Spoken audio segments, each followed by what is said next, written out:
अनुसूचित जातीतील आरक्षणाच्या उपवर्गीकरणाला विरोध आहे। मेट्रो सिनेमा ते आझाद मैदानापर्यंत या संदर्भात एक मोर्चा देखील आयोजित करण्यात आला।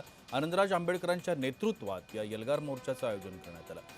बदर समितीचा अहवाल रद्द करण्याची मागणी या मोर्चाच्या माध्यमातून करण्यात आली आहे। उपवर्गीकरणाविरोधात 27 आमदारांचं एक पत्र मुख्यमंत्री देवेंद्र फडणवीस यांच्याकडे सुपूर्द करण्यात आलं।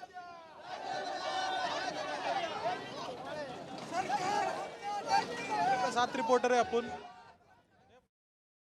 59 जातींना एकोप्यामध्ये बांधून या देशामध्ये अनुसूचित जातीची एकता निर्माण केलेली आहे आणि ही एकता निर्माण झालेली एकता जर कोणी विखंडित करण्याचा प्रयत्न करत असेल, मग ती RSS असेल, या राज्याचे मुख्यमंत्री फडणवीस असतील किंवा खुद्द नरेंद्र मोदी असतील, यांना देखील आम्ही जुमानणार नाही। रस्त्यावरचा संघर्ष केल्याशिवाय आंबेडकरी चळवळ या ठिकाणी शांत बसणार नाही। हे 13% जे आरक्षण आहे त्याचं उपवर्गीकरण जे आहे ते आम्हाला मान्य नाही आणि आम्ही कदापि होऊ देणार नाही। आमच्यात का नाही, आम्ही बौद्ध समाज, चर्मकार समाज, मातंग समाज एकजुटीनं राहतो। आमची एकजूट तोडण्यासाठी हा घाट आहे आणि हे आम्ही सक्सेस होऊ देणार नाही।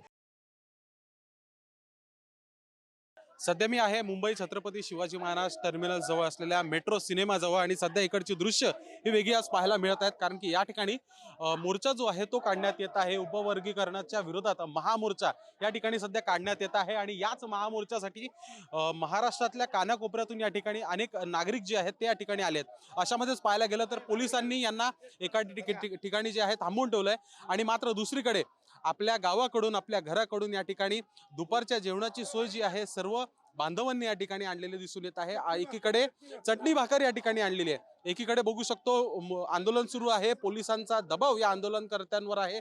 त्यांनी जे आंदोलनासाठी सामग्री आणली होती, जे बॅनर आणले होते, जे पोस्टर आणले होते, ते देखील आता पोलिसांनी त्यांच्याकडनं काढून घेतलेले आहेत आणि अशामध्येच या ठिकाणी जे आहे भाकरी आणि चटणी खाताना या ठिकाणी सर्व आंदोलक दिसत आहेत। दादा, तुम्ही कुठून आलेले आहात आणि ह्या मोर्चाचं पुढचं स्वरूप कसं असणार?